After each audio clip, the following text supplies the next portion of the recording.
오늘도 하루가 저물었습니다. 잠들기 전 오늘은 우리가 너무나도 익숙해서 한 번도 의심해 보지 않았던 것에 대해 이야기해 보려고 합니다. 길을 걷거나 자동차를 운전할 때 우리는 수없이 신호등 앞에 멈춥니다. 빨간불이면 멈추고 초록불이면 출발하고 노란불이면 곧 바뀔 것을 준비합니다. 너무도 자연스러운 일이라 누구도 이유를 묻지 않습니다. 하지만 잠시 생각해 보면 이런 궁금증이 생깁니다. 왜 하필 빨간색과 노란색, 그리고 초록색일까요? 파란색이나 보라색은 왜 사용하지 않을까요?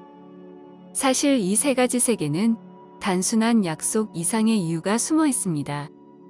그 이야기를 따라가려면 지금으로부터 약 200년 전으로 시간을 거슬러 올라가야 합니다. 자동차가 거리를 달리기 훨씬 전, 세상을 가장 빠르게 달리던 것은 증기기관차였습니다. 철도는 사람들에게 전에 없던 속도를 선물했지만 동시에 새로운 문제도 가져왔습니다. 기차는 한번 달리기 시작하면 쉽게 멈출 수 없었습니다. 앞에서 다른 기차가 오고 있는지, 선로가 비어 있는지, 언제 출발해야 하는지 정확히 알려주는 신호가 반드시 필요했습니다. 처음에는 깃발과 손짓으로 신호를 보냈습니다. 낮에는 잘 보였지만 밤이 되면 아무 소용이 없었습니다. 그래서 사람들은 빛을 이용한 신호를 만들기 시작했습니다. 이것이 오늘날 신호등의 아주 먼 조상이었습니다. 흥미롭게도 당시의 신호는 지금과 조금 달랐습니다.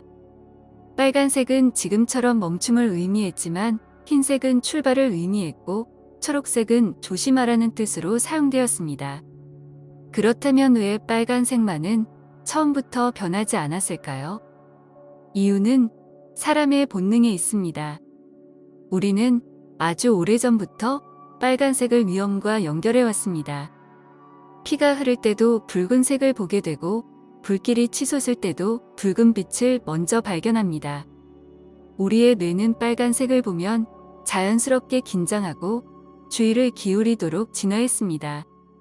누군가가 멈춰야 한다 라는 의미를 가장 빠르게 전달하고 싶다면 빨간색보다 적합한 색은 거의 없었던 것입니다. 하지만 여기에는 심리학만 있는 것이 아닙니다. 과학도 함께 숨어 있습니다. 빛에는 각각 서로 다른 파장이 있습니다. 빨간빛은 우리가 볼 수 있는 색 가운데 가장 긴 파장을 가지고 있습니다. 긴 파장을 가진 빛은 먼 거리까지 비교적 잘 전달됩니다.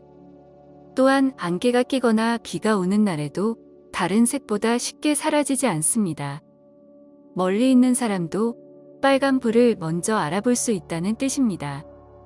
철도를 운영하던 사람들은 이런 사실을 경험으로 알고 있었습니다.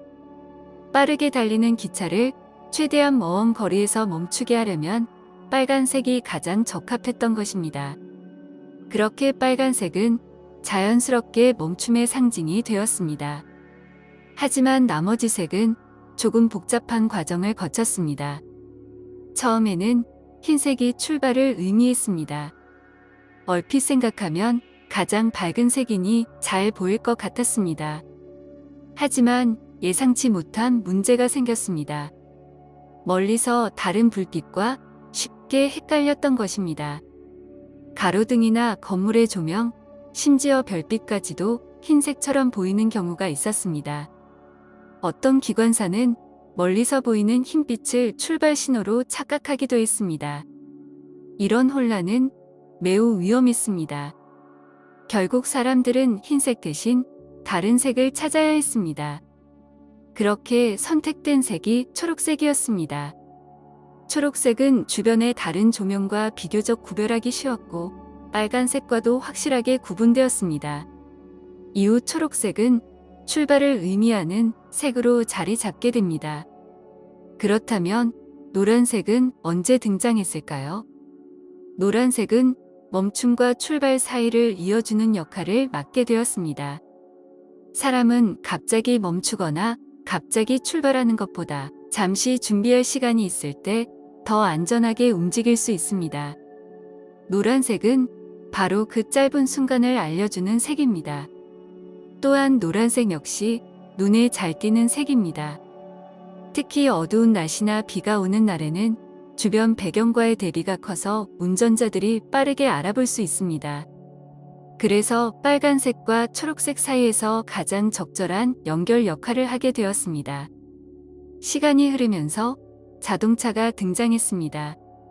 도로 위에도 철도처럼 일정한 규칙이 필요해졌습니다. 이미 철도에서 오랫동안 검증된 색 체계를 굳이 새로 만들 이유는 없었습니다.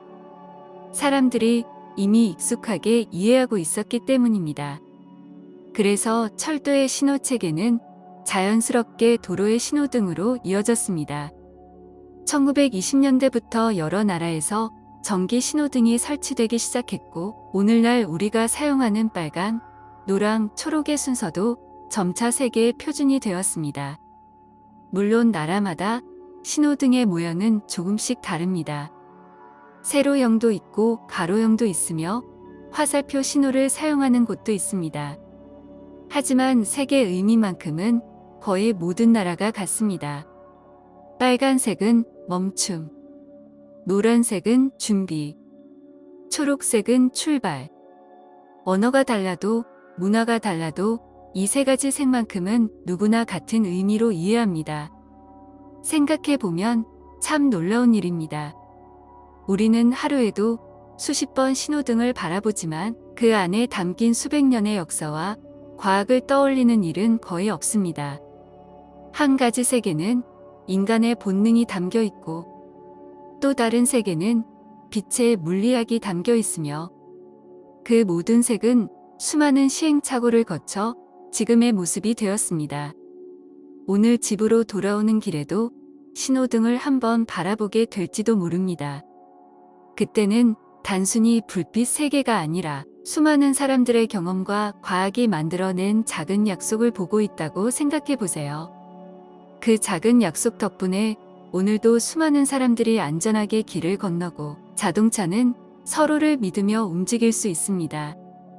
매일 가장 익숙하게 마주치는 풍경 속에도 이렇게 긴 역사가 숨어 있습니다. 오늘의 상식 이야기는 여기까지입니다. 편안한 밤 보내시고 다음 시간에는 또 다른 익숙한 일상의 비밀을 함께 찾아가 보겠습니다.